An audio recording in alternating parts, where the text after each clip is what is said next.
Right, mhuri yeZimbabwe kusangana kwatiri kuita zvekare pano paHatsirari 263. Vadikani, handisi kufara. Why ndiri kuti handisi kufara? Munondiziva ndichifara ndichiuya nemaupdates ndichinyemwerera, but nhasi mudhu yakachinja nekuti vanhu vari kufambisa mashoko ekunyepa pamusoro paTete Svinurai vachiti vafa. Tete Svinurai ndiactress wekuNaiza Boom wanoshanda basa vari kuNaiza Boom. Zvisinei, vanhu vari kufambisa mashoko ekunyepa ekuzoti Tete Svinurai vafa ivo vasina kufa. Zvinhu zvakashata kufambisa shoko rerufu pamunhu mupenyu wauri kunatsoziva kuti mupenyu. Kana usiri kuziva wadiwa watanga wabvunzawo vari kuziva. Ndo mashoko ari kufamba mastreets esocial media. Ende director Naiza Boom vaifonerwa nezuro vachinetswa nevanhu vachibvunzwa kunzi Svinurai afa here zvechokwadi? Asi manyepo, Svinurai mupenyu. Nyaya iri kufambiswa ndeyekunyepa. Saka tiri kuti subscribe panapa this YouTube channel nichange ndichikuzivisai manews updates. Ende musatsvage maviewers nenyaya yekufa kwevanhu kune vamwe vanhu vari kunyepa. Isusu ndosaka tichifamba neproof yemanews updates ezvinhu zviri kutsviriridza munyika yedu yeZimbabwe. Hatiposte manyepo paHatsirari 263, tinoposta nyaya dzechokwadi dzine proof ende dzatanga dzaverifyiwa kuti ndedzechokwadi here kana kuti ndedzemanyepo. Saka kana uchifambisa news, ivo vari kufambisa news, timu rangu riri kufambisa news richinyepera vamwe vanhu. Vadikani, zvakashata. Much love. Maswera sei varungu? Maswera sei mabosi? Kutaura chokwadi handisi kufara. Ndanzwa nekufonerwa nevanhu kubva makuseni, vane zuro ndaingofonerwa nevanhu. Ichokwadi here kuti Svinurai yashaika? Ichokwadi here kuti Svinurai yashaika? Asi zvinhu zvinonakidza kutamba nerufu rwemunhu.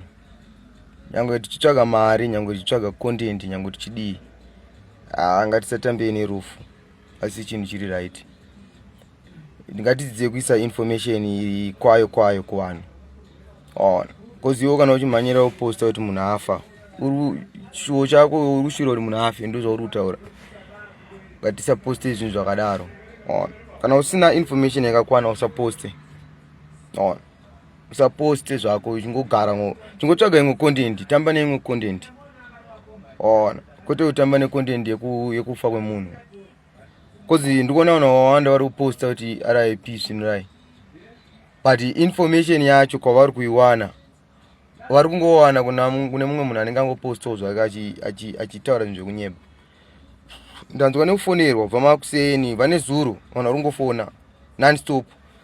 Hello director, ichokwadi here kuti hello director. Ndatomborohwa nehana nezuro kabhozi.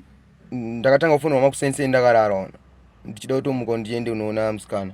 Ndikutoona vanhu vakutofona, ichokwadi here. Ndakarohwa nehana and then kwakuzotofona hanzi aiyo maya, hakuna zvinhu zvakadaro.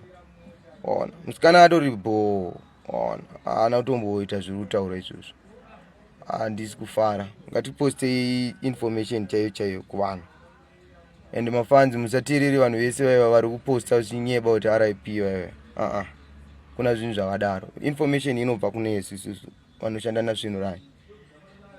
Ukaona tisina kuposta, kana kuti vana Dhafu, kana kuti vana Solo, kana vanani timu rekuNaiza Boom risina kuposta zvekuti RIP izvo ndezvekunyeba. Musadaro guys, musadaro. Ukaona munhu anoshuvira munhu kufa kwemunhu iyeye atori muroi kana kuti muLuminati. Because munhu ari kwayo chaiye, munhu ane dzinonyatsotonza chaidzo, unyebere vanhu zvinhu zvekuti munhu afa. Hazvisiri izvo. Ngatisadaro. Ngatiti vanhu vakuru. Ngatisadaro.